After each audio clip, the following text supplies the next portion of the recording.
Ich freue mich sehr, euch heute einen ganz besonderen Gast präsentieren zu dürfen, nämlich meinen lieben Freund William White. William White ist nicht nur ein Notenbank Insider, denn er hat jahrelang für die Bank of England und für die Bank of Canada gearbeitet. Nein, vor allem war er aber auch Chefvolkswirt der BIS, der Bank of International Settlement oder der BIZ, die Bank für internationalen Zahlungsausgleich. Und die ist nichts anderes als die Notenbank der Notenbanken. Ja, ihr hört richtig, über der EZB, über der FED gibt es noch eine weitere Notenbank. Im Übrigen, über die interessante Entstehungsgeschichte zur BIZ in Basel habe ich auch mit Richard Werner in diesem Video gesprochen. Schaut euch das Video an, das sind 96 Minuten pure, spannende, wertvolle Informationen. Danach wisst ihr, wie das Geldsystem funktioniert, warum die EZB destruktiv ist und wieso sie scheitern wird. Gerne auch dieses Video natürlich teilen. Übrigens, William White hat vor der Finanzkrise 2008 schon Jahre zuvor gewarnt. Er war ein frühzeitiger Warner und auch jetzt warnt er wieder und sagt, liebe Leute, passt auf, wir fahren hier mit Vollkaracho gegen die Wand, wir müssen jetzt umsteuern.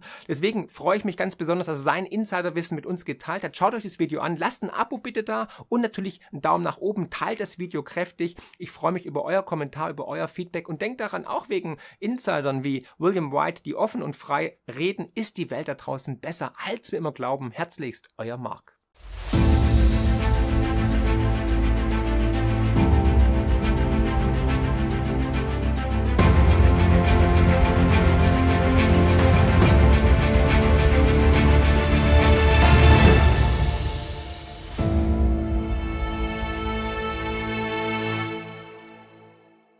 Bill, nice to see you again. How are you today? I'm fine, thank you, and thank you for your invitation to speak to you and your audience.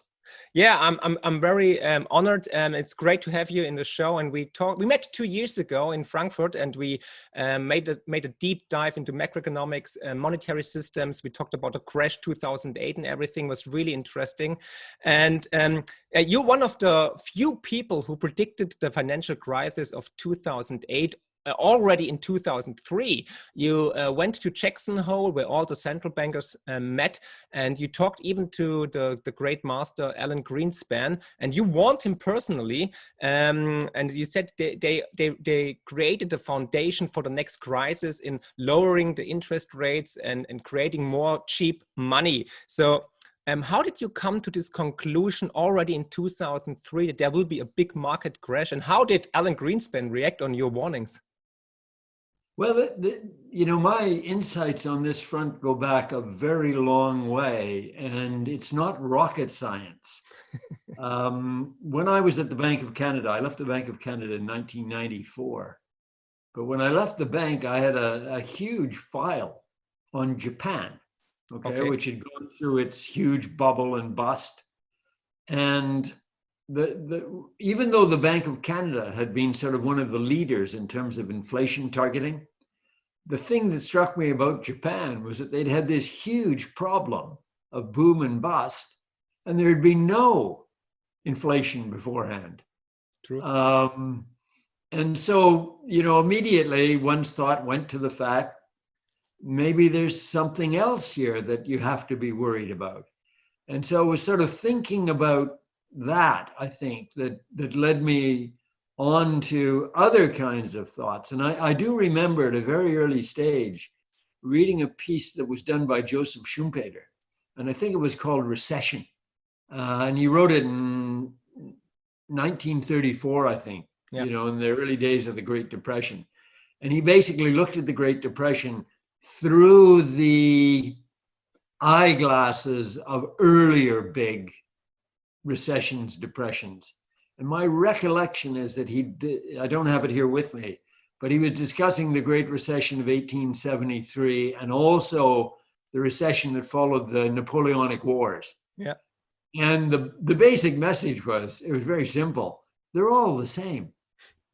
And basically at the heart of it is excess credit creation, excess financing, the buildups of debt, and bad things that happen afterwards. And then, of course, you started thinking about all of the other crises that we've seen throughout history that have got a similar kind of character. And so by the time I got to the BIS, I was already well attuned to, Houston, we have a problem. And I guess we were worried at the BIS about the Southeast Asian thingy. Yeah. Remember 1995 or 97? Then, of course, we had 1998, which was the LTCM crash. Then 2000. And really out of the 2000, the TMT crash. Remember the telecommunications and that whole range of territory, the stock market bubble and Nasdaq bubble, yes, yeah. And it was in the light of that Claudio Borio and I wrote this piece for Jackson Hole. And essentially what we said was, according to the standard models and the things that you look at, which was, is inflation rising? And the answer is no. Is growth strong? And the answer was yes. The standard answer was, we are in the middle of the great moderation. We central bank said we'd bring down inflation, and we did. Yeah. And wonderful things would happen, and they have happened. And what we were saying, Claudio and I, was, well, that's all fine on the surface, but underneath it, in terms of all of the things that are not included in your model, things like credit and debt and money and bankruptcies and imbalances and excesses of various sorts, underneath the surface, things are really getting worse. Yeah. And we think there's a problem. And of course, the standard response based on the standard models was totally wrong. And when we made our presentation at Jackson Hole, I do remember that I think there was only one person in the room who had a kind thing to say. And that was sadly the late Mike Musa, who I remember him standing there saying, well, I think Bill and Claudio might have a point. But for everybody else, it was just total negation. And in a certain sense, we were lucky even to get the invitation to go there. You never get invited again, no? When you think about paradigm shifts, they come in three phases. The first phase is totally ignore it, the new idea. The next phase is to deny the new idea. And the third phase is to say, well, I always believed that. So the fact that we weren't being ignored was a step forward, although it didn't seem like it at the time. So okay. Anyway, that was the history of that. Yeah. So and you warned everybody, nobody believed you. And did you ever get invited again, or was this the last invitation to Jackson Hole? Well, no, actually, Jackson Hole. I mean, Claudia and I gave that paper in 2003. Yeah. And then I was back as a discussant, I think, in 2007. Okay. 2010. Oh. But after that, I was invited, can't remember when, maybe it was around 2011, 2012, to go to an annual conference actually held in Austria of Nobel Prize winners. Okay. Yeah.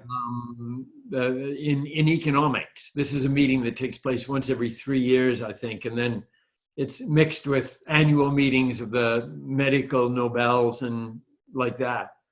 It's at the Lake Constance, I guess, isn't it? Sorry? It's at the Lake Constance, isn't it? Yes, it is. It's on Constance, yeah.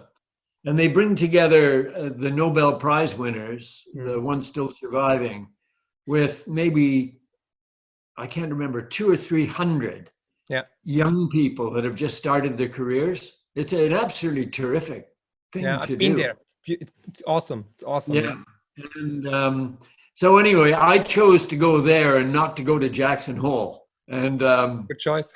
That was the last invitation I received. All right. So so you talked to the Fed chairman Alan Greenspan. You warned him. You gave the speech and the report. So why didn't he change the course of the central bank policy? So why did they stick to the every same policy they had since the 80s, since the great market crash in 87? Because my opinion is, or what I see in history is, they always use the same medicine for the same problem, but they just have to take more and more of the medicine because it doesn't work, I guess. So they always create more money out of thin air, and they always lower actually the interest rates.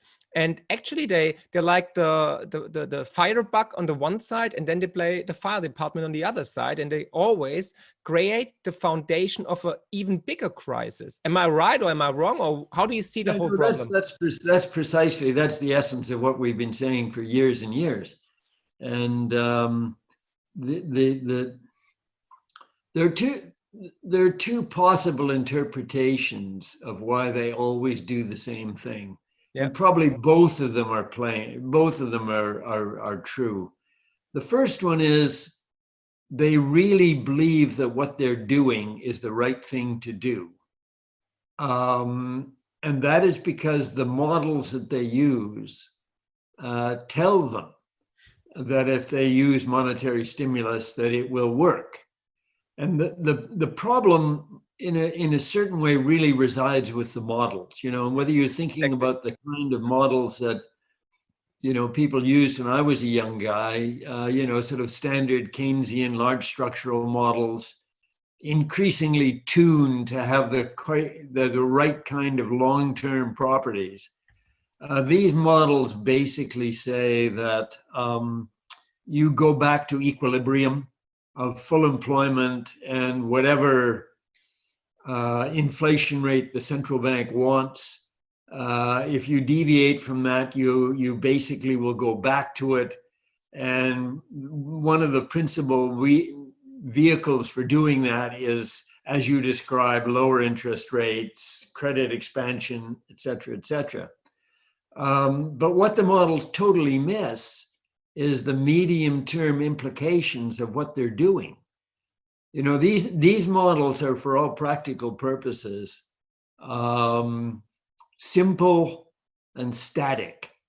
That is to say that the model always stays the same. Yeah. So if you do something, you change an exogenous variable like the interest rates, you predictably always get the same answer.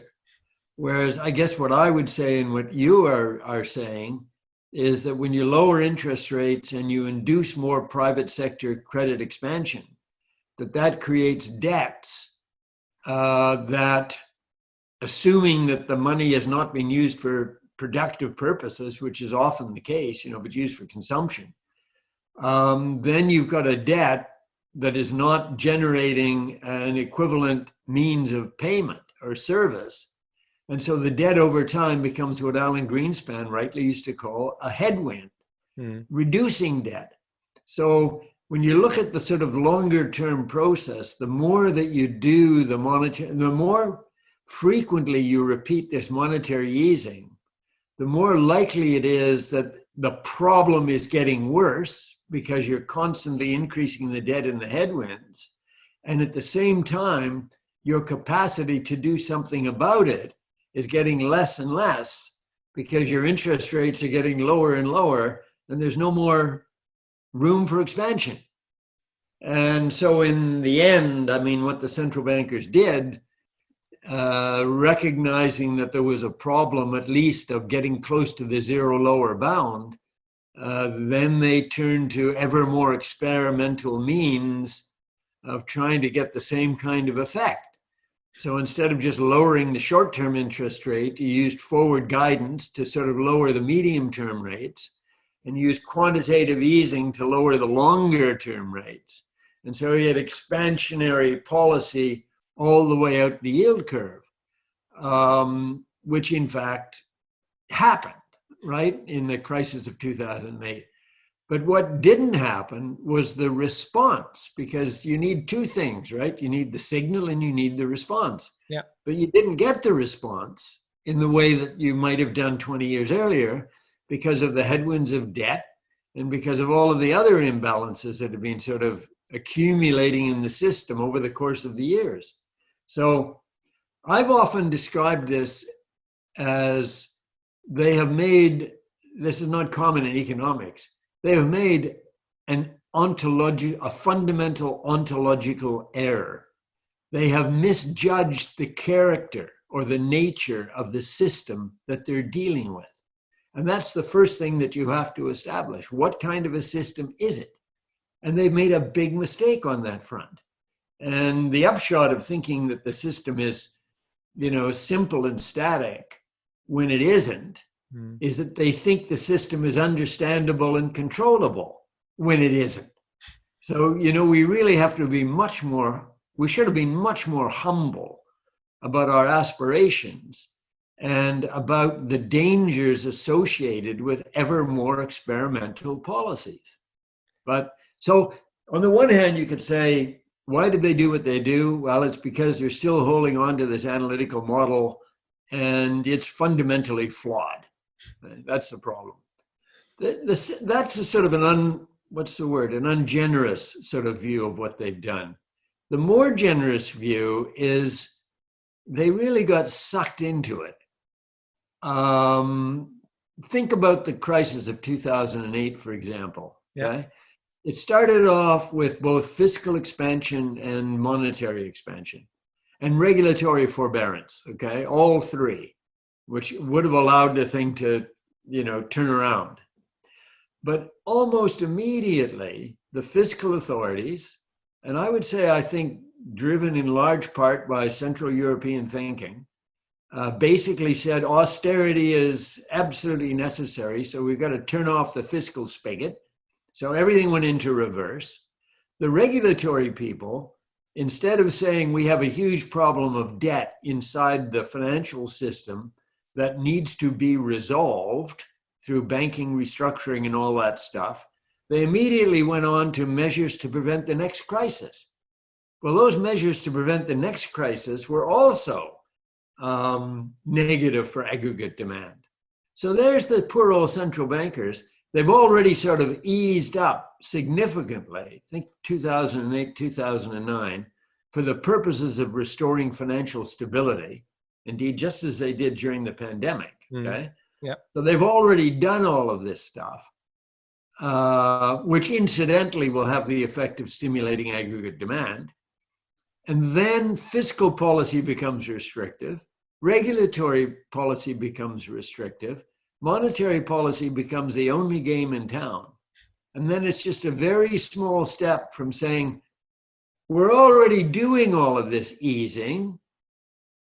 Why don't we continue doing it, but for a different purpose?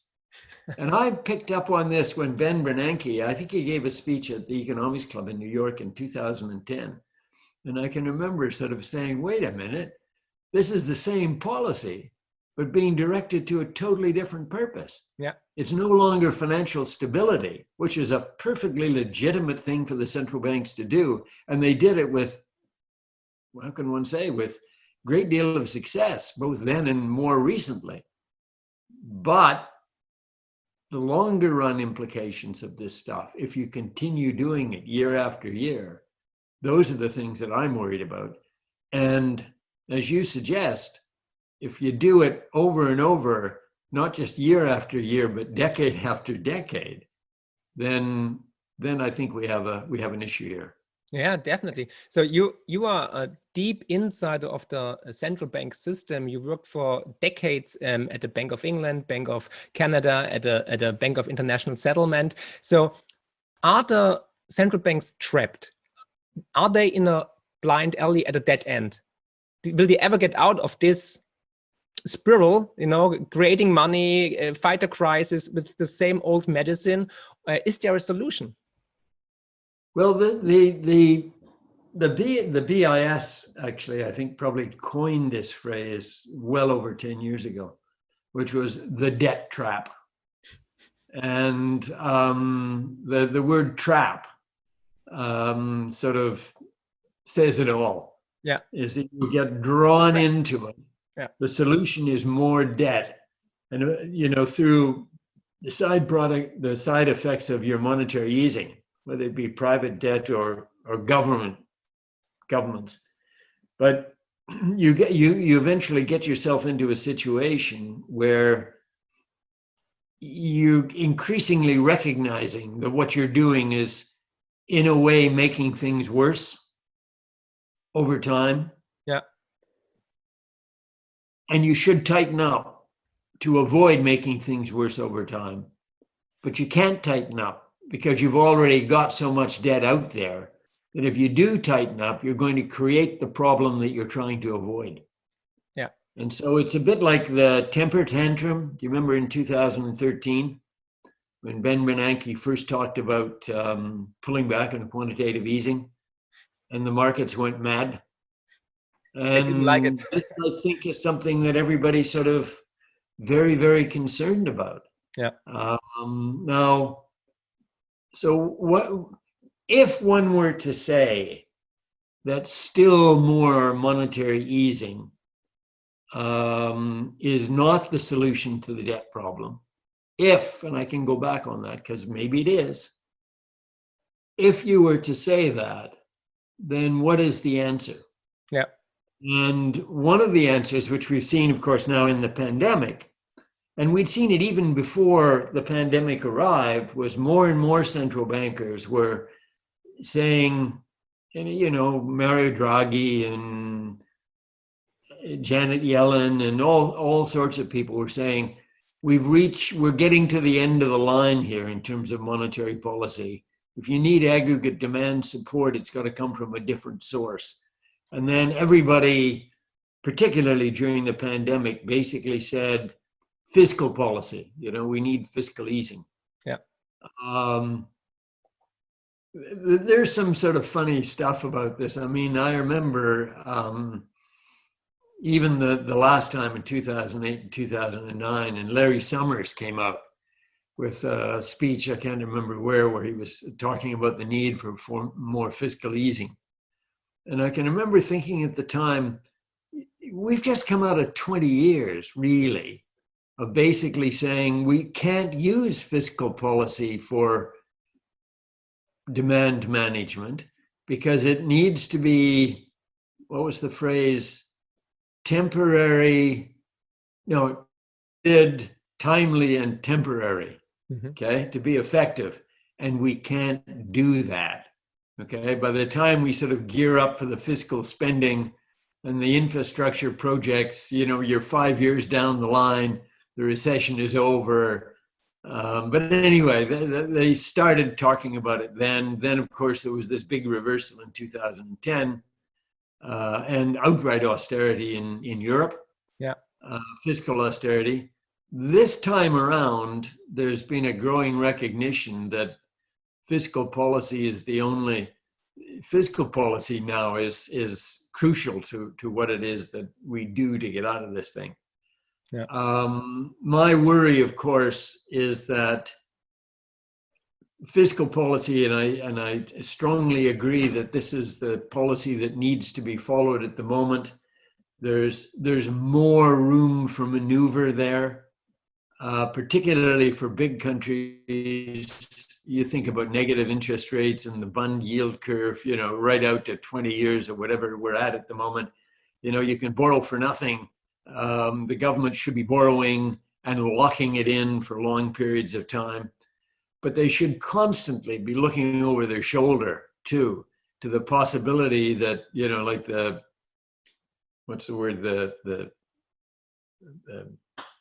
Bernanke thingy in 2013, you know, looking over their shoulder and knowing that the markets are fickle and that the market's patience will not go on forever.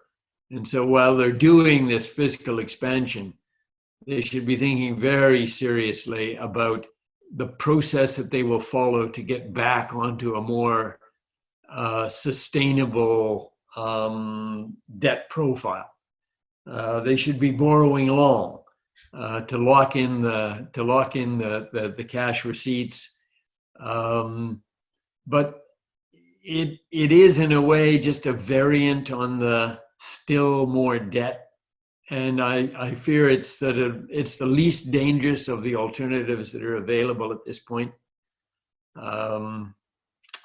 So on the private sector side, I guess if you're sort of saying, you know, we're reaching the end of the line here in terms of debt accumulation through easy money, in a way, the simplest, no, simple is not the right word. the most straightforward way to deal with the debt problem is to deal with it directly.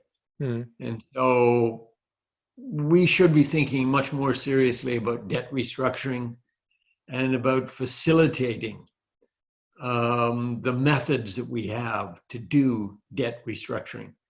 And of course, in the course of just the last couple of years, we've had major publications from WP3 at the OECD, from the BIS, from the Group of 30, basically suggesting that our procedures for restructuring debt are totally inadequate.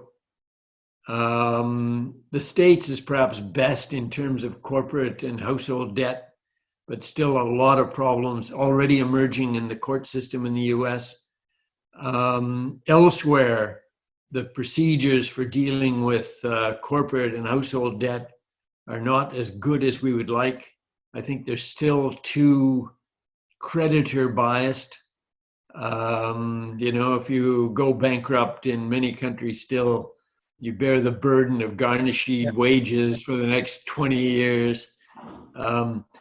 When you think about restructuring bank credit, and insolvencies for banks, and particularly for big financial institutions, I think everybody, including Janet Yellen, not so long ago, would agree that for all of the changes that have taken place, you'd still be very hesitant about saying to JP Morgan or any of the big guys, Deutsche, you have to be resolved at this point.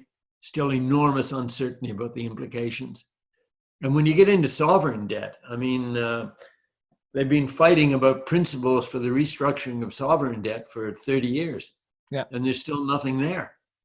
And I think we're going to see some crunch time here before too long, particularly with some of the highly indebted poor countries, where there's been a massive expansion of sovereign debt in many of these countries. And it's proceeded, in the course of the last number of months, basically since the Fed and the others came to the rescue one more time, the issue of debt by many of these poor countries has gone way, way up. So we've got looming problems ahead. And my point is, we should have been thinking years ago, and we should continue to be thinking about improving our facility to resolve these problems in an orderly way. And given the reality of the temper tantrum and all that kind of stuff, obviously this is not going to be an easy thing to do at this juncture. But I think it's something that we should really be thinking about in a serious way. Absolutely, but there will be collateral damage and somebody will take a hit, somebody has to pay for it. And no central banker will go out there and will be the first and says, okay, listen, the central bank experiment we made the last decades was actually pretty wrong and created more and more problems, more and more debts. So now we have to take a 180-degree shift and do it totally different. And we have to restructure the credits and the debts.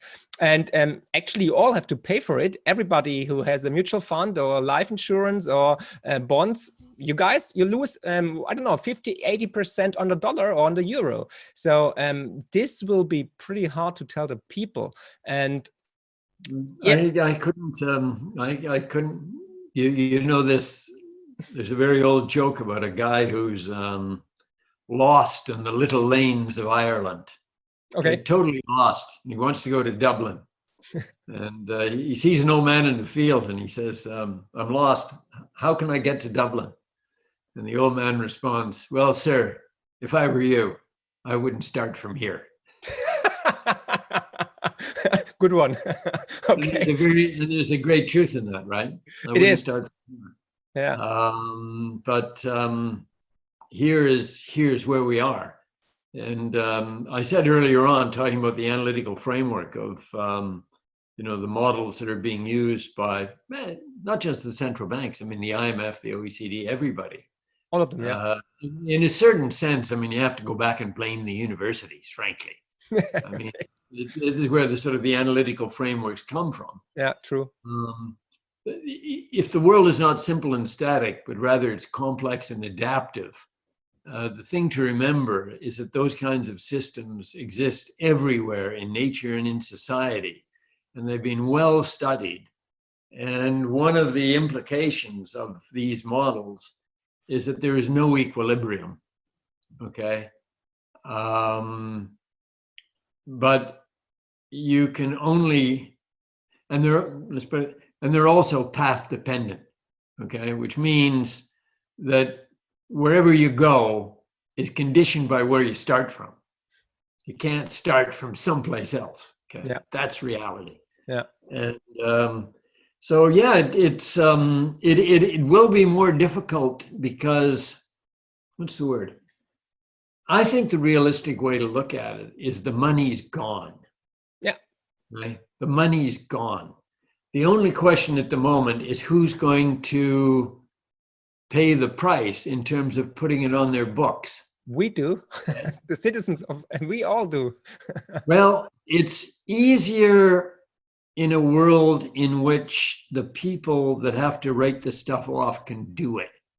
Yeah. So that in the old days, for example, you thought about it was the banks primarily that were lending, and the banks were primarily lending to emerging markets. Yeah. Sums were big, but they weren't all that big. And so guys like Bill Rhodes, who I think in those days was at Citi, could get the bankers around the table in New York, and they were all owed money by Brazil, and Brazil couldn't pay, or Argentina, and Argentina couldn't pay. Yeah. And for all practical purposes, he'd lock the door and basically say, gentlemen, ladies, they were almost all gentlemen in those days, is 50 cents on the dollar or nothing on the dollar? Because 100 cents on the dollar is not on the table. Yeah. So you have to make a choice. There's as I've said in other occasions about other issues, you can choose the unpalatable or you can choose the disastrous. Yeah. Now, what is it to be? And they would choose the unpalatable. But it becomes much more difficult when we're not talking about 20 guys around a table. We're talking about most of the pension funds in the developed world. We're talking about all these mutual funds. We're talking about ordinary people who've put their savings into stuff that is now not going to give them their capital back.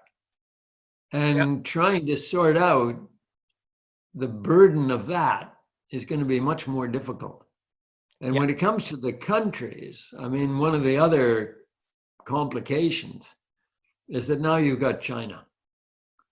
So even when you think about my little story about Bill Rhodes, okay, then it was 15 guys around the table.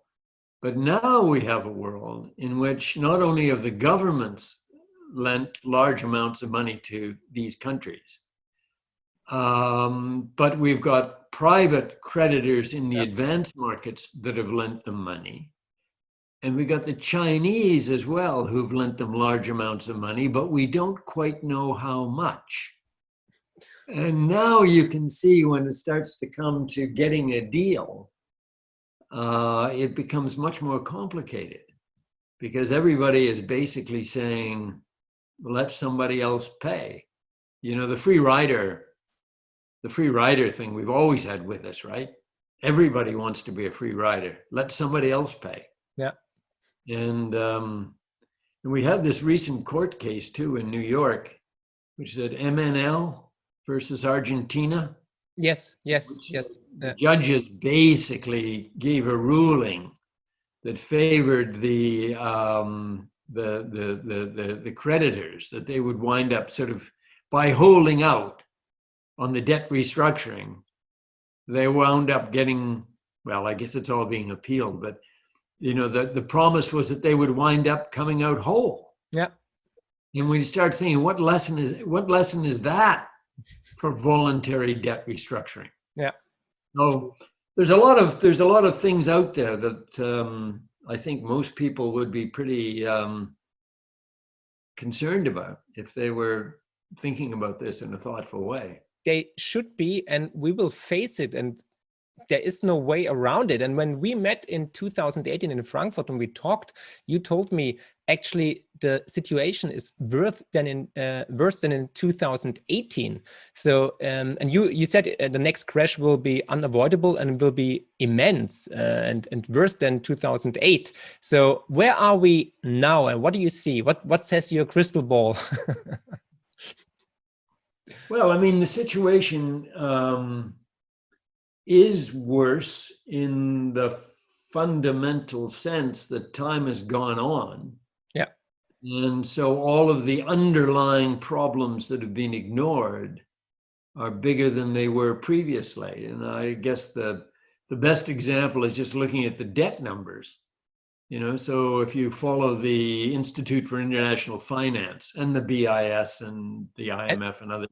And may, anyway, may I interrupt? And the zombie companies, we have more and more zombie companies. The BIS, they created a paper, I think, last summer, and it just said it's like 15 to 18% in Europe and 20% in the United States. More and more zombie companies got created through cheap money. Well, I mean, you know, I've written a lot about this stuff over the course of the years, and it's can I say the broad theme.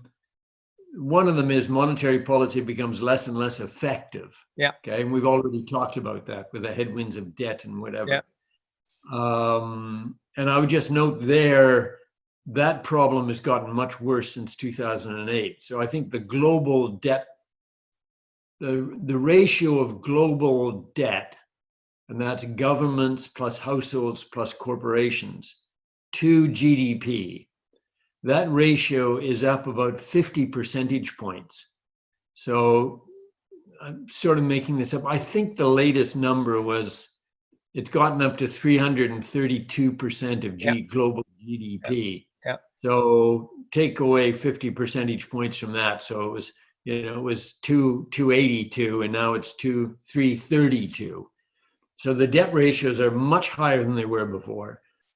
And the problem is that whereas the earlier debt was mostly in the advanced markets, now the emerging markets are the ones that have created the largest part of the increase.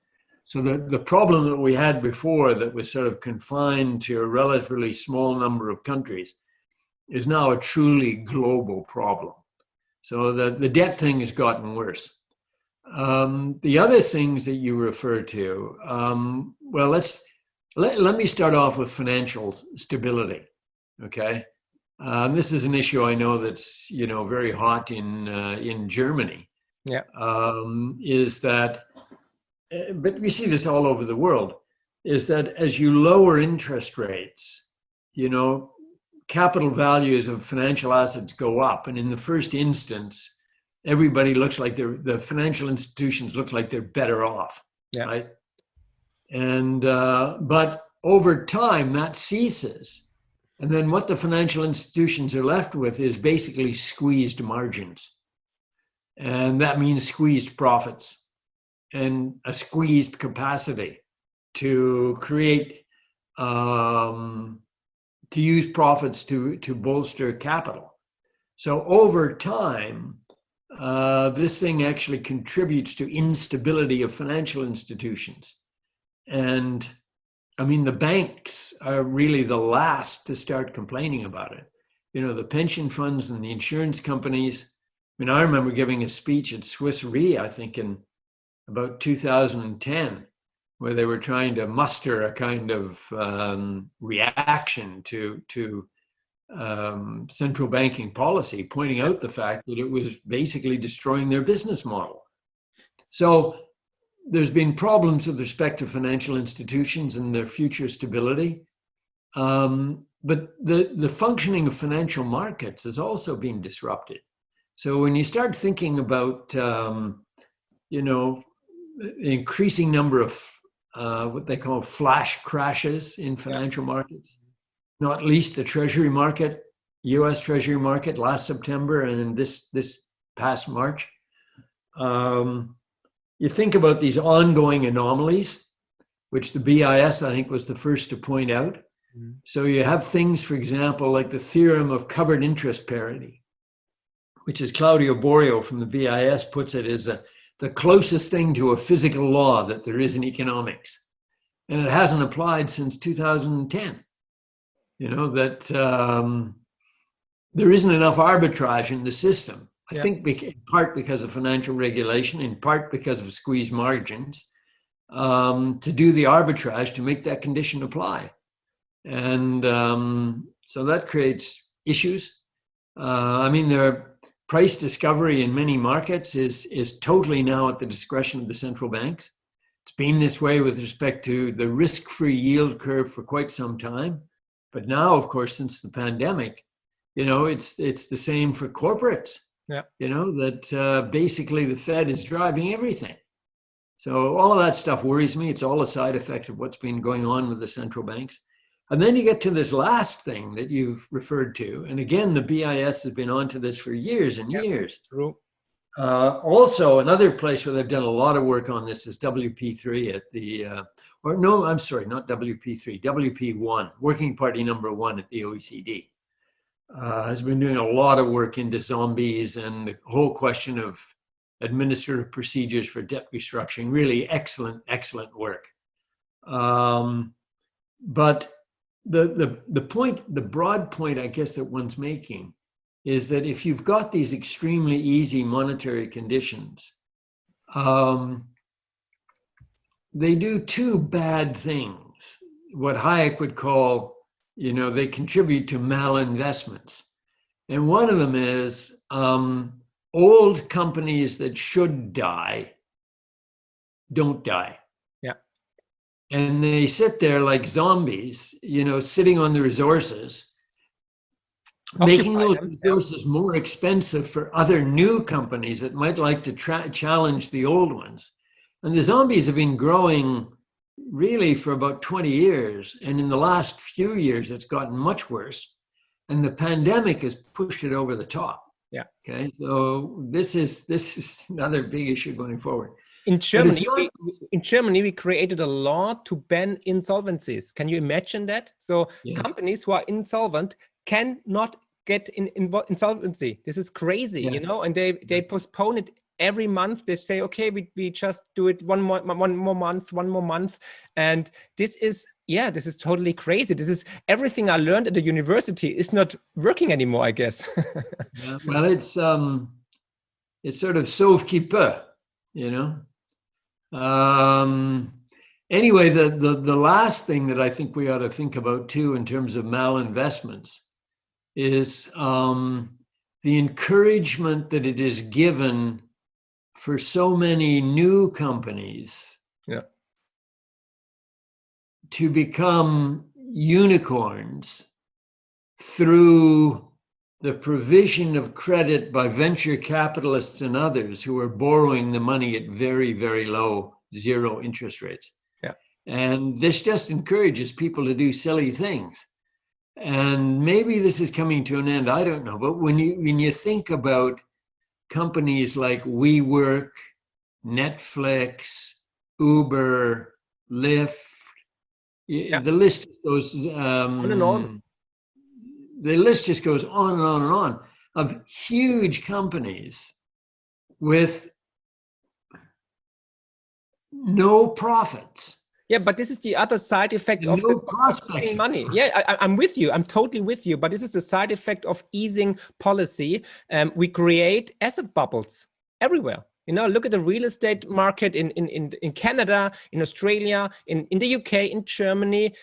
People who have a good job can't afford a house anymore. It's impossible. Or look at the stock market. Look at vintage cars. Look at watches. Everything. It's getting more and more expensive, and we just see. A Canadian colleague of mine sent me an email the other day in which he pointed out that the stock market value of Tesla now exceeds the combined market cap of Volkswagen, Daimler, Toyota, Ford. All of them, Bill, all of them. It's worth more than the entire global automobile industry. And of course there are, stuff I read anyway. There's a lot of reasons to, let me just leave it by saying there's many reasons to doubt these valuations are justified. It's like it's 2000 and it's a Nasdaq bubble all over again. It's always the same fear and greed and FOMO, and it's always the same game, but people never learn, I guess. So what do you think? No, it is a bit different. This is another one of these things about, This time it's not different. the lessons from complex adaptive systems, and I've written whole papers on this. I could give you, if I could remember them all, I could give you a dozen simple policy conclusions from embracing complexity. Yeah. Item number one is they always break down, and therefore you must be prepared. Okay, I could go on and on in that vein, but the thing about the unexpected, the systems always break down in different ways.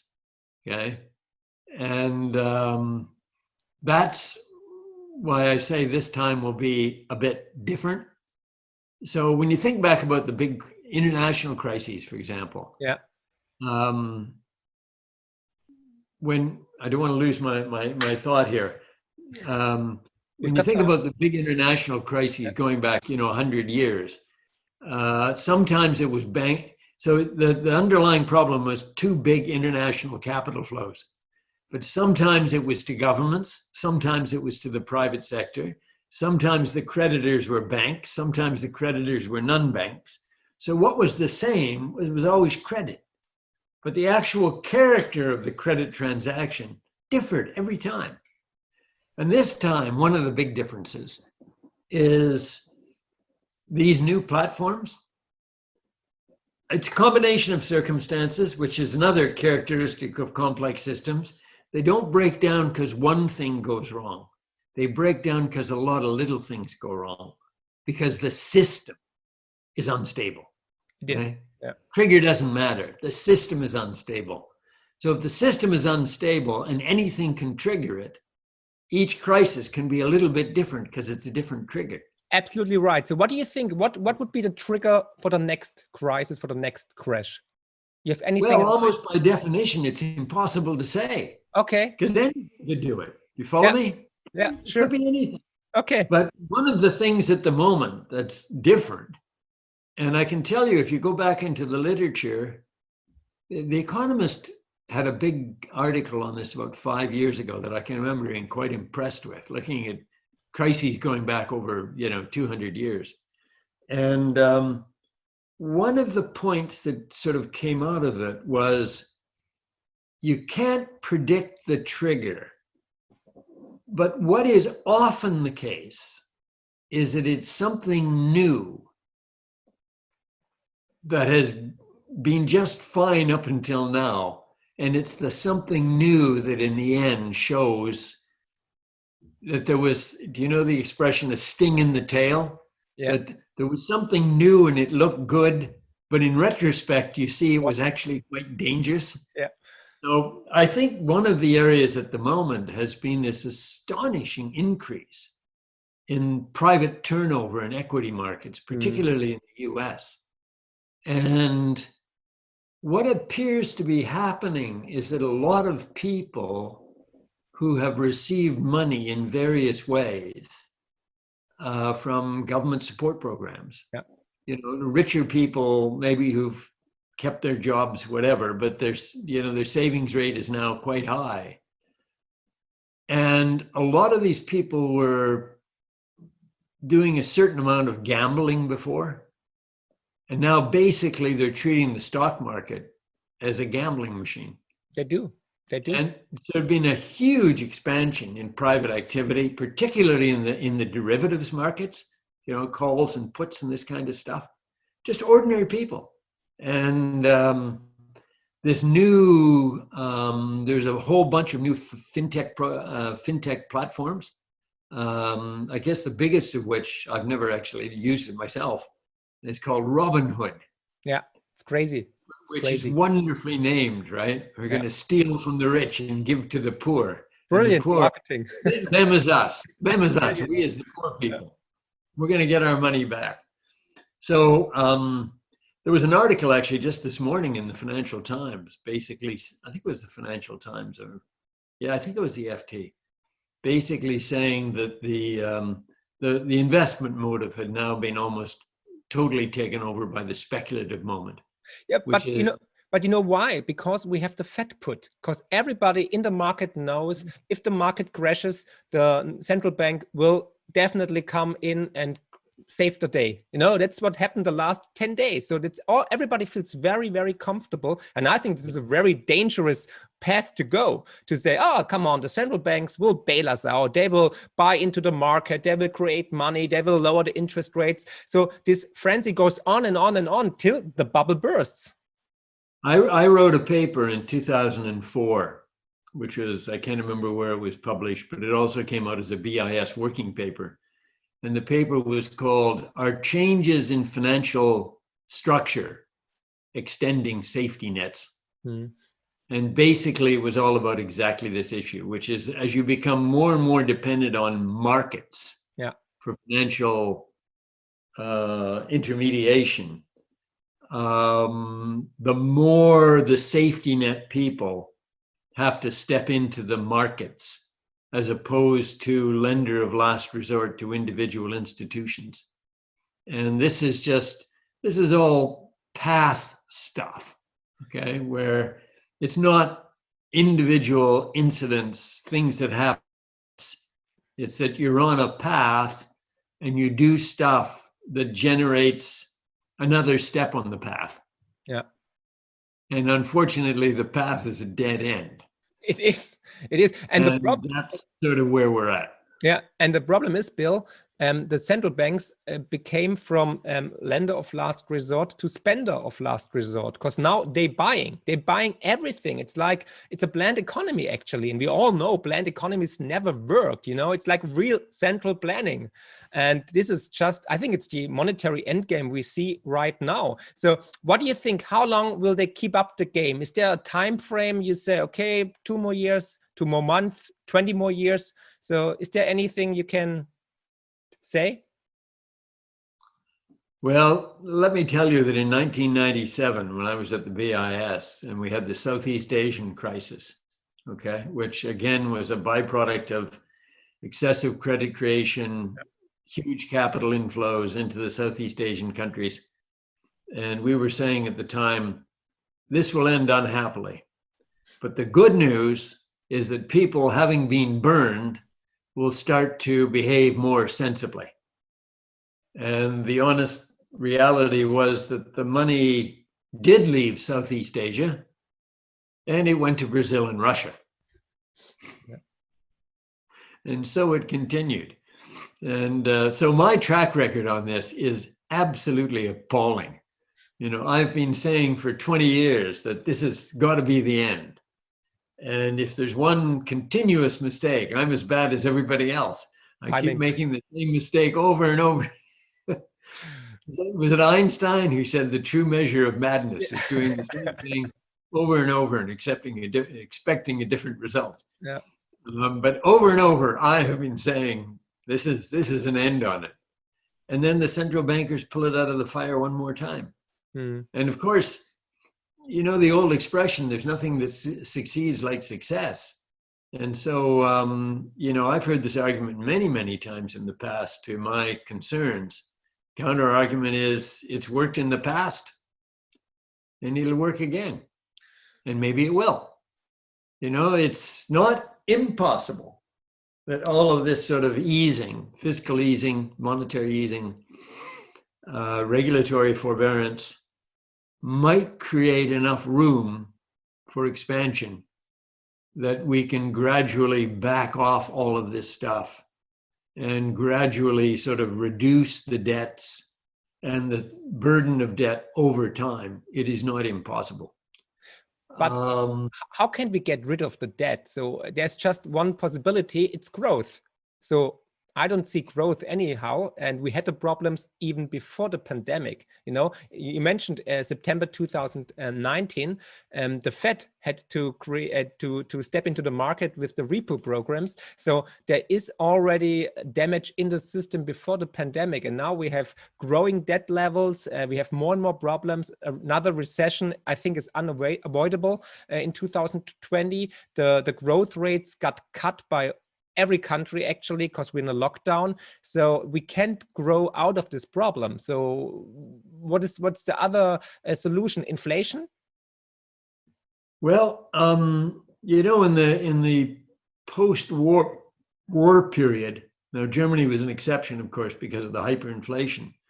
But you know, in places like the US, France, the UK, many other countries, they successfully grew out of the wartime debts. Yes. And the way that they did it, and Ken Rogoff and Carmen Reinhardt and others documented this quite well, is that you had you had a program of what they called financial repression. Although I imagine they didn't use those words in those days. No. And basically the message is you try to get inflation up, you know, to a moderate level. We're not talking hyperinflation here. That's got its own problems, as a German interlocutor would certainly know.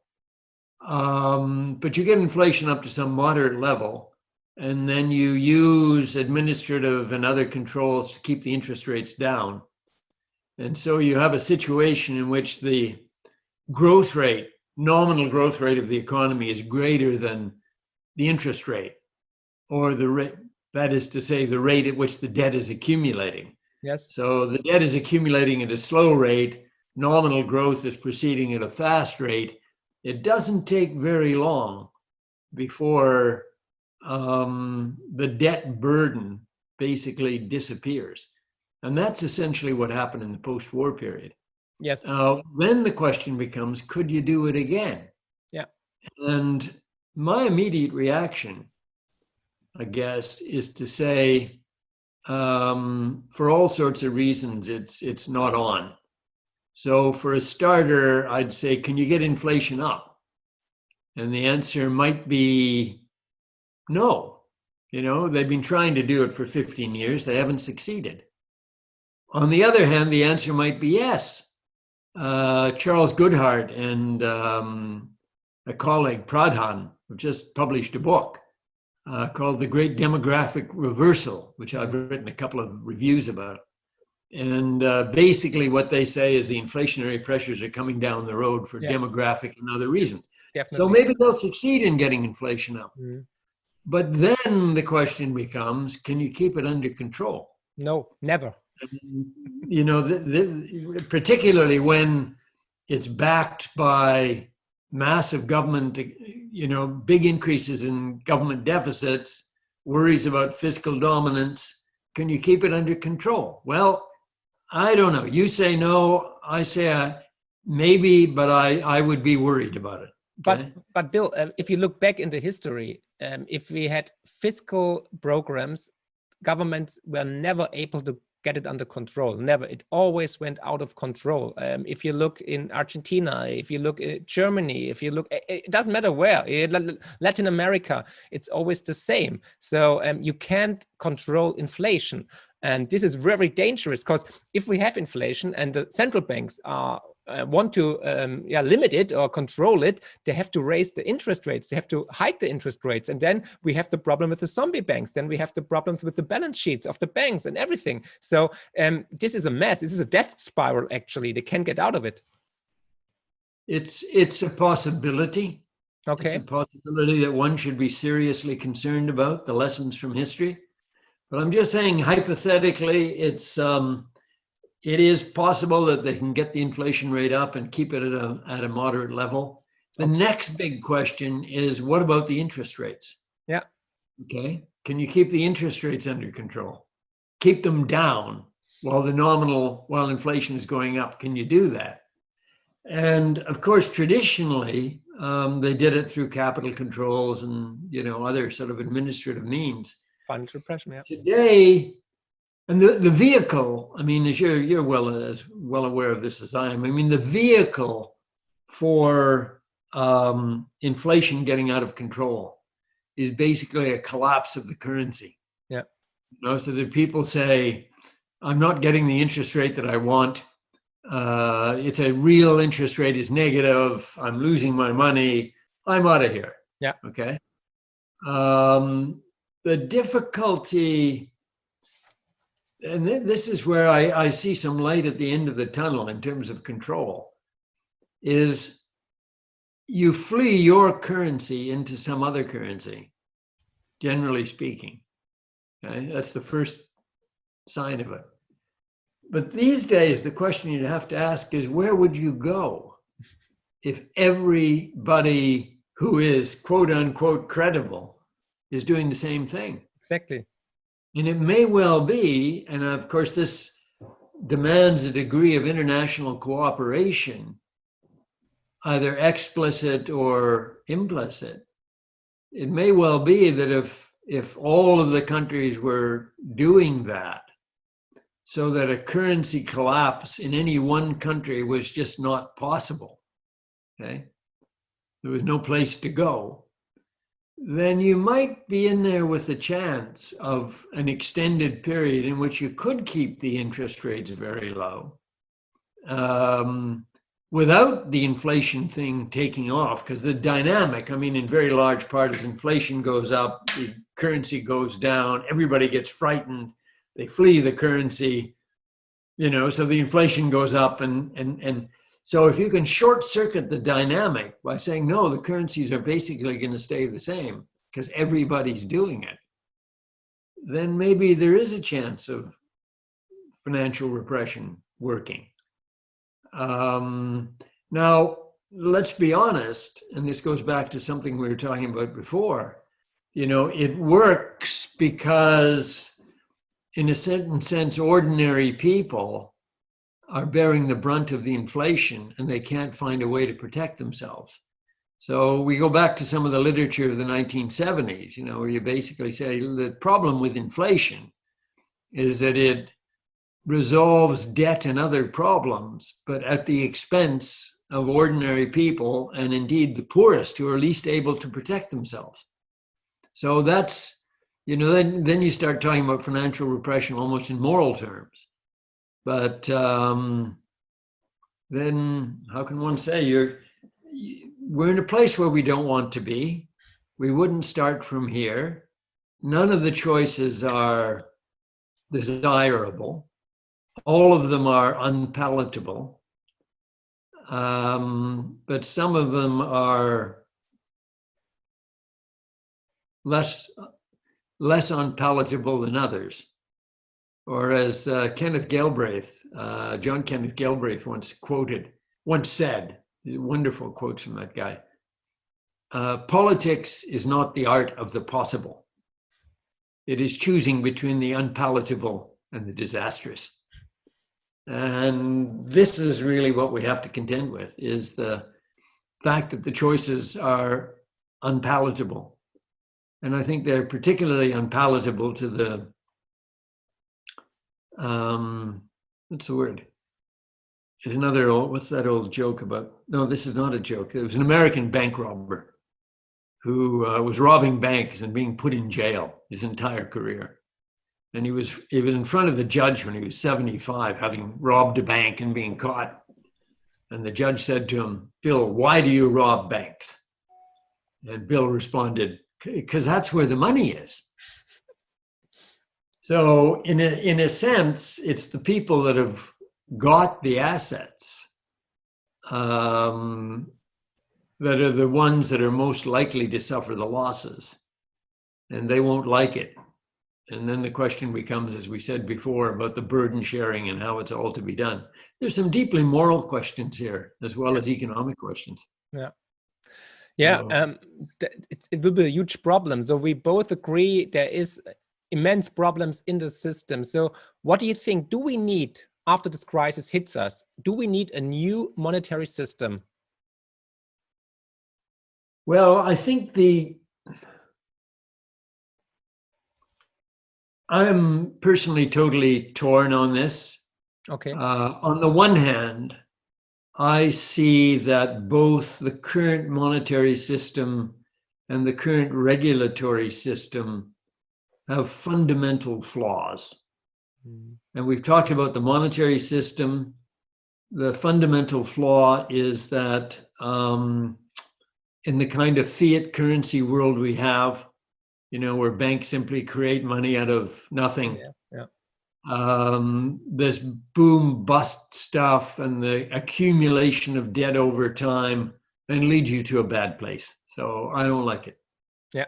On the regulatory side, it's not a million miles different because you start off with banks, let's suppose, okay? And you say there's a possibility of runs on the bank. You say, well, that's going to be very costly. We can't have that. So we have to have we have to have safety nets to stop that. Get safety nets. And then somebody, perhaps somebody German, will say safety nets, that means moral hazard. Say people induced to do bad things. Oh, we can't have that. So now we've got regulation, okay, to deal with the moral hazard. Yeah. But of course, regulation just invites evasion. And now we've got to run on secondary institutions, which is precisely what we had in 2008 and 2009, okay? And so you extend the safety net to them, and then the whole thing just repeats. And now we're on the third iteration. This is what Charles Goodhart refers to as the boundary problem, is that the smart money just goes someplace else. And how do you stop that? So anyway, I can see there's fundamental flaws here. Then the question is, what do you do about it? And there's a whole gamut of responses. I think you and I talked about this a lot in Frankfurt a couple of years ago. Yes. My reaction, I guess, I think, and I hope I'm not sort of misinterpreting him, sort of Hayek's answer, which is to build, the institutions aren't there for no reason. So you try to build on what you've got as best you can. And what I think that means is that in this boom bust thing, the first place I'd start with is what I call a macro financial monetary policy, which is that you would use both monetary policy. Once we're out of the current debt problem, that's another issue. You'd use both monetary policy and regulatory policy to lean against the upturn, yeah? And then you'd have a much smaller downturn to deal with. And part of that would be over time that everybody would be committed to some kind of a debt anchor, a leverage anchor, so that what you did in the downturns to cushion the downturn, you'd have to make up with symmetric tightening in the upturn. Yeah. So that would be item number one. And it's not so hard to change policy, okay? Maybe hard to change the policymakers' minds about the need to change policy. But to change the policy is not in itself very difficult. Use the same institutions you've got at the moment. If that doesn't work, I guess what I'd say is you have to change behavior. And how do you change behavior? Well, for the people that are making the loans, you'd make them have more skin in the game. It's your capital. It's not somebody else's money. It's your money. Okay, so you try to take steps to do that. When people do things that are really criminal, they should go to jail. Whereas now all we do is we fine the corporation and the shareholders wind up doing it. The taxpayers bill, remember all the banks get bailed out from taxpayers everywhere. Yeah, absolutely. So, a good example to my mind would be, capital flight from and withdrawal of banks from peripheral Europe. And then it all shows up in the balance sheet of the ECB as a liability to the Germans and the Dutch, and so the shareholders are now. It was the big banks that caused the problem in the first place, right? And now it's the taxpayers that are on the hook for it. So that's something that I. First of all, I say change policy, macro financial. Yeah. Secondly, change the behavior of the participants. through changing the incentives. Lastly, I guess I'd say you could change structure. So another thing about complex systems is that you can change them. They may, engineers have known this for years and years. There's feedback mechanisms that you can use to make systems more stable. And if we don't like globalization, well, let's turn all the branches into subs. So everybody's got capital in their own national area. If you don't like consolidation, take steps to break the big banks up. If you don't like marketization and the reliance on collateral, find some other criteria for making loans. All of these things are possible. And in the background, of course, is always the question of just capital. In a fundamental sense, where the whole thing went wrong was allowing capital ratios to go down and down and down. And every bank has lowered its capital ratio. This goes back almost 50 years, right? Every bank basically said it's okay because everybody else is doing it. Yeah, so you had this kind of relentless. Yeah, it started in 71 when Nixon said we'll get rid of the gold standard. So when he broke with Bretton Woods. So that's why I asked, what do you think? Do we need a new monetary system? Should we perhaps go back to a backed monetary system or to a gold standard or something else?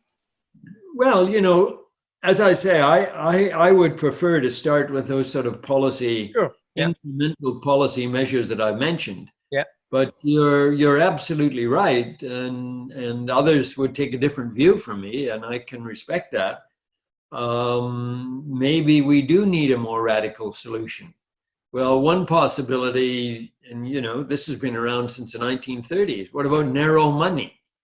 Yeah. So if the fundamental problem is fiat currency, well, we'll just stop that. You take away the right of banks to create money, and you bring it back into the hands of the government. Narrow money. Yeah. And a lot of people talking about it.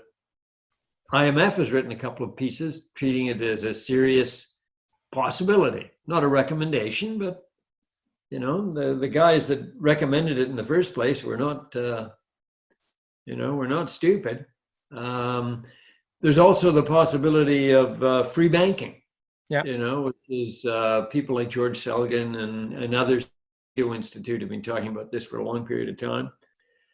But in the end, we do get back to something I think were just sort of alluding to, which is it's very hard for any individual country other than the US to embark upon a radical change in how they do things.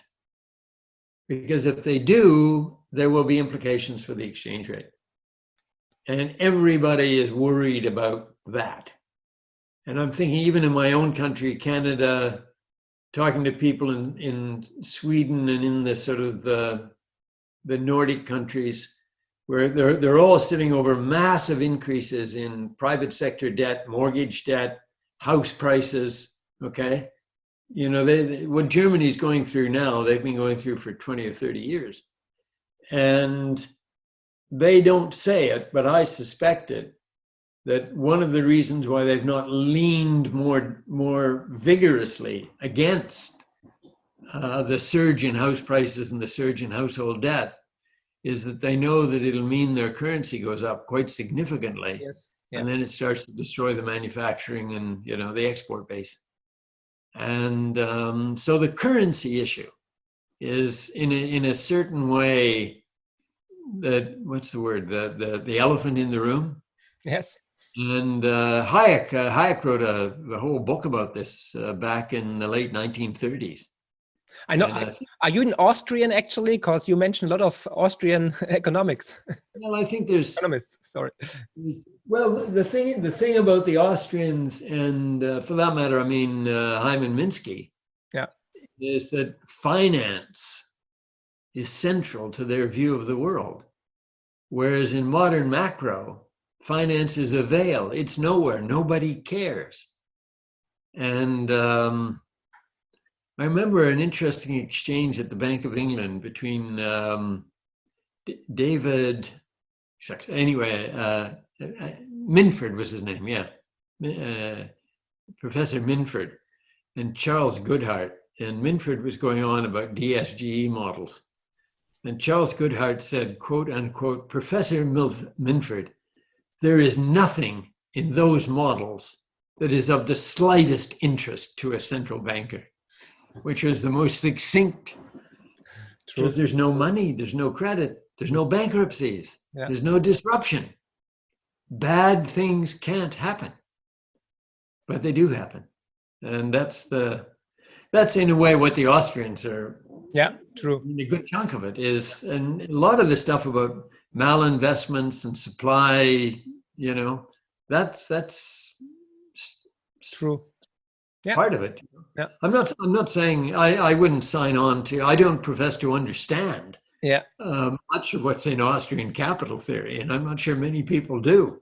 Yeah. But the idea that credit can be misallocated and there can be a lot of unpleasant side effects. Definitely true. That aspect of it, I think I've been saying is important, for 20 years. Yeah.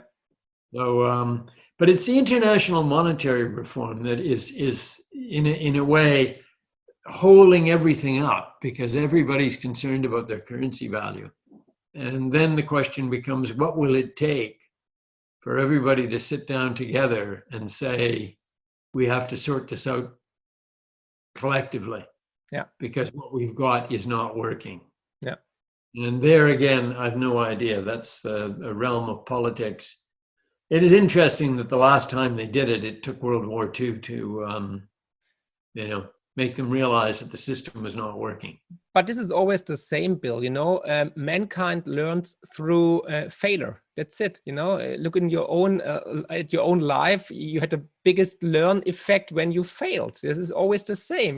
With marriage, with in your profession, and yeah, it's interesting that new monetary systems get created when there was a war or something. It's always it's like a cycle, and I hope we can avoid that, of course, but it looks not too good actually. So by the way, we talked about currencies. What do you think about monetary unions like the euro? What is the euro or monetary unions? Is it a good idea or a bad idea? Because I wrote in all my books that monetary unions never work, but perhaps I'm not right. So what's your thought on it? Well, I mean, we've seen many monetary unions break up in the past. And there's, as you're well aware, there's a huge literature on that. Yeah. Interestingly enough, it's mostly with what's the word? It's with the creditors deciding to withdraw. So it's the opposite of what you might think of. Greece should leave the Eurozone. Yeah. But anyway, what do I think of? I don't think you can divorce the economics from the politics. The great Schumpeter, I'm not sure whether he did actually say this, but somebody said he said it. Look it up, it'll be up in the net someplace. Somebody said to Schumpeter, what is the essence of economics? And he responded, politics, politics, politics. True. You can't separate the two. And of course, Europe is a very strong element of political commitment. And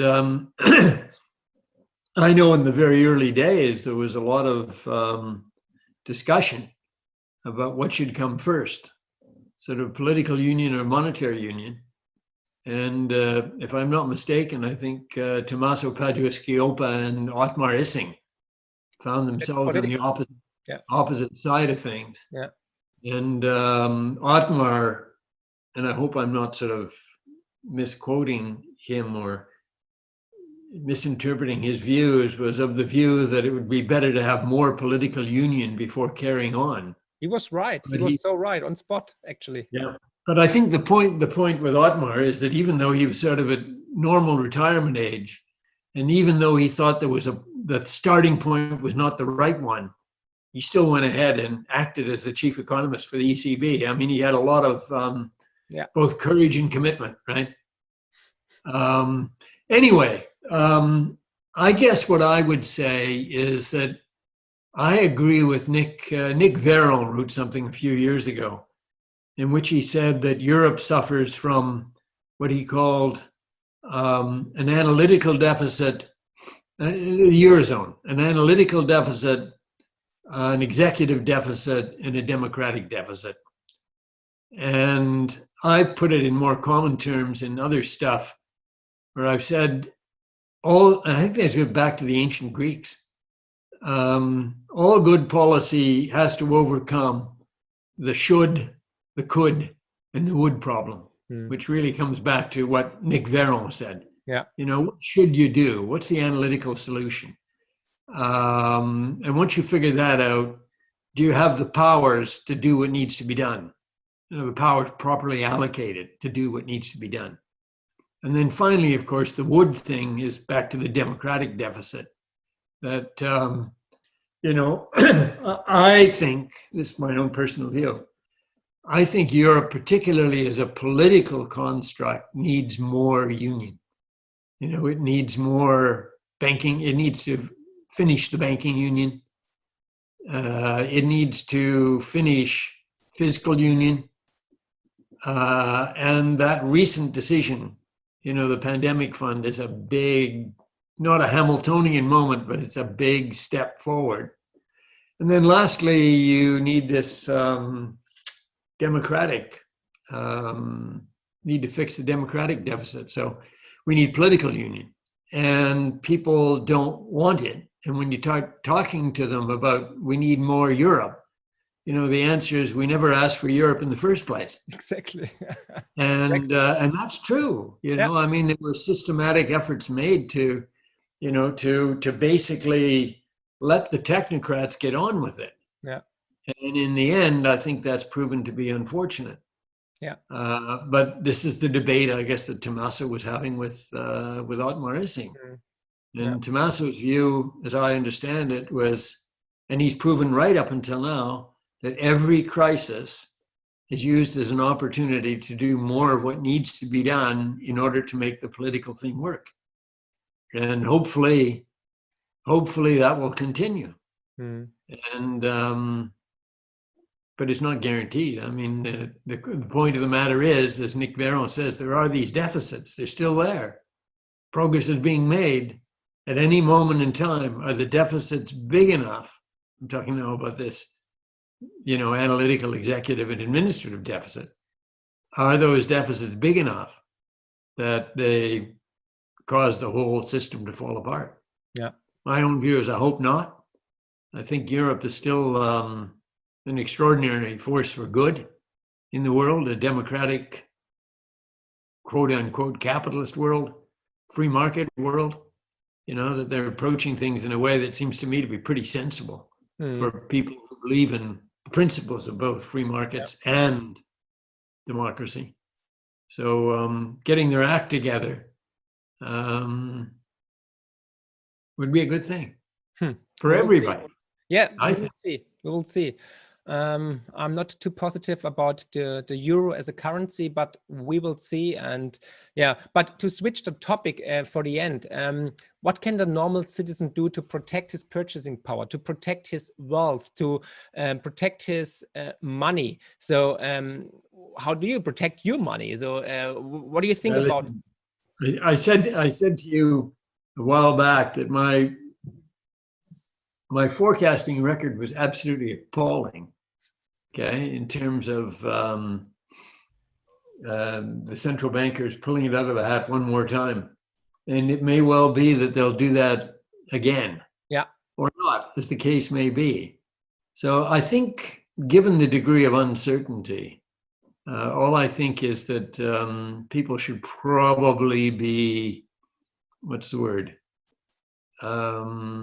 following a kind of what I call a kind of barbell strategy, which is to say the honest truth is we don't know, and indeed in complex adaptive systems you can't know. Okay, so forecasting is impossible in these kinds of systems. That people should follow a kind of barbell strategy that says, on the one hand, maybe it's deflation, maybe it's inflation, or even worse, maybe it's deflation followed by inflation. So we just don't know. So people have got to try to cover the contingencies and make sure that in all states of nature that they've got enough to carry on. Yeah. So would you recommend, or would you invest in stocks, in bonds, in precious metals? I'm not in the investment business. Okay. And indeed, my understanding, again, very sensible European regulation, is that I'm not qualified to give investment advice because I don't have the proper papers. Yeah, it's not an advice, but okay. So what do you think about Bitcoin? It's a digital currency. Some people call it digital gold. So have you any thought on Bitcoin?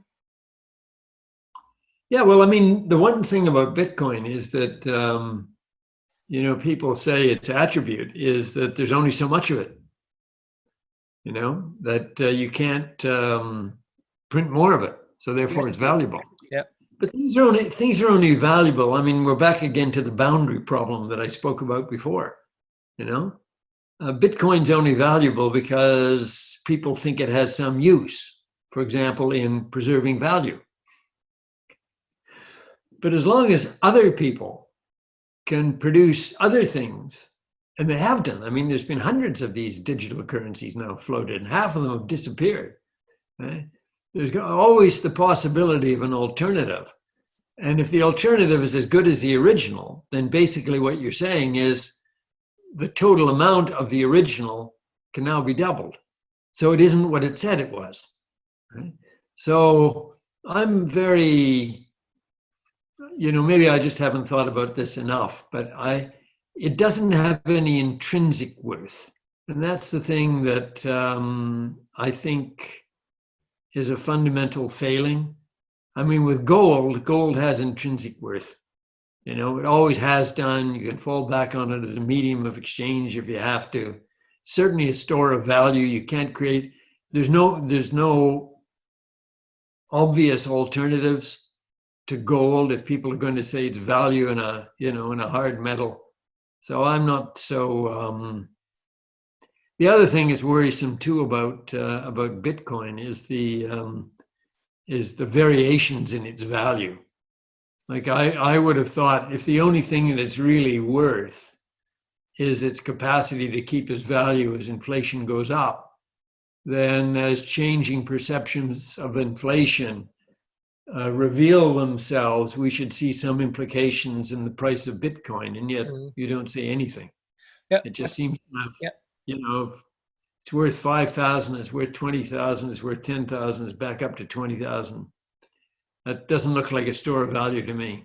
It's a new asset, it's still maturing. But what's the intrinsic value of money created out of thin air, back with nothing?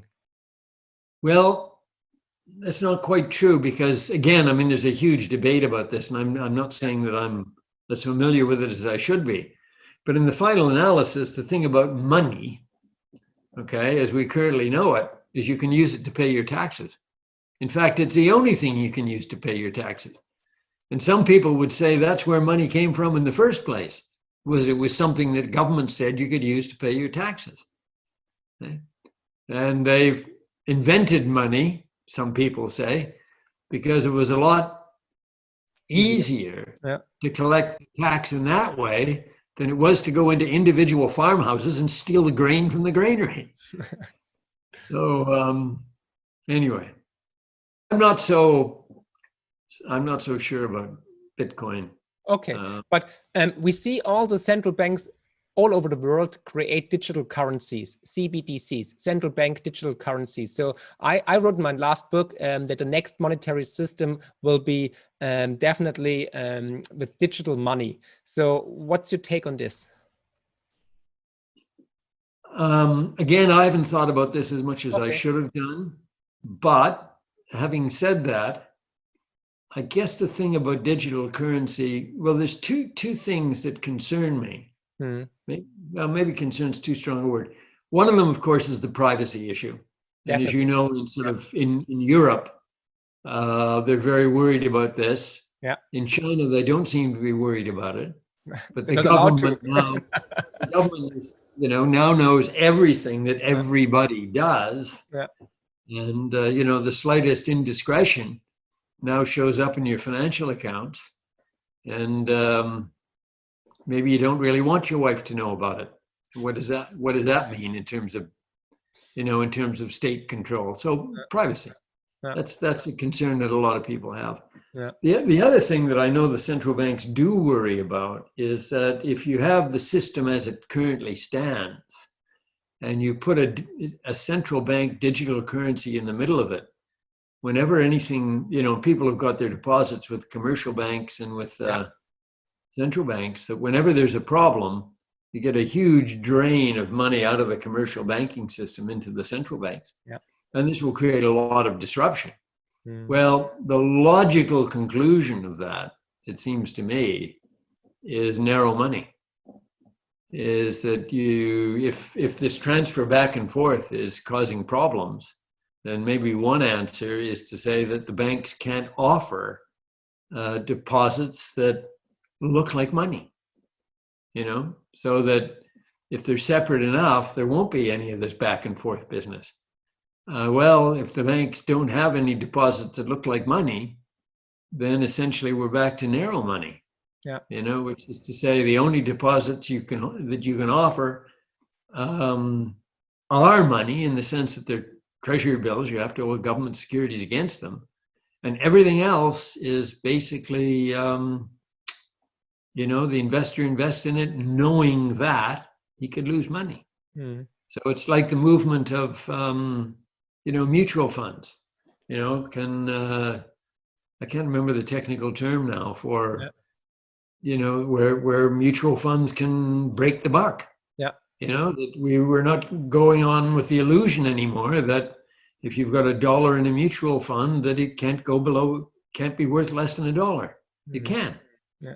And then you'll have people, obviously, and you're back to all the arguments for narrow money, then people will be more prudent. They'll invest in a more prudent way because they know that their money is at risk. Yeah. And when we were talking earlier on about what would you do in the financial system, again, there's a body of thought that basically says allowing banks to issue shares, when they became something other than privately owned businesses, that was a big mistake. Yeah. So now I think there's only one big company in the world. I think it's Brown Brothers Harriman, which is still run according to those old principles. So I guess every morning, there's 15 people get around a table. They own the bank. It's their money. Mm. They make a decision about how they intend to use that money. Whereas we now have a world where bankers are making decisions using somebody else's money and in the limit, the government's money. Yeah. And as we've already spoken about, you can see the problems of that. Yeah, nobody's in charge, and if something goes wrong, the shareholders pay, or the governments and the taxpayer pay it. Yeah, very, very interesting. Bill, my last question is something totally different, but you're a really wise man and you have a lot of experience. So what's the sense of life for you? What's the what? The sense of life. Being here in the UK right at the moment, in the midst of Brexit, the pandemic, the mutations on the pandemic, my guiding philosophy is the old British wartime philosophy, which is stay calm and carry on. Marvelous. Perfect. Hey, it was definitely amazing conversation with you. Time flies by so fast. It's incredible. I just looked at my iPhone and it was like, what? 90 minutes? It's incredible. So I hope you enjoyed it as much as I did, and I hope the audience enjoys it as well. And I would love to talk to you again in the near future if you have time. Okay, well, let's keep a date open and see how it goes. I wish you the best. It's a real pleasure, and so I say it's a world which is enormously uncertain. I wouldn't want any of your listeners to say he's got it right, but it's I think my view, and suspect yours as well, is that these views at least ought to be confronted and denied, as opposed to just ignored. Because I think, as I said to you before, the 3 stages of paradigm shift. First, the idea is ignored, then it's denied, and then people say, I always believed that. Thanks for sharing your wisdom and your opinion with us. And I wish you a Merry, Merry Christmas. Stay healthy. All the best for 2021 and hope to talk to you again soon. Thank you very much. And I enjoyed it. Me too. Thanks. Next time. Bye-bye. Bye, Bill.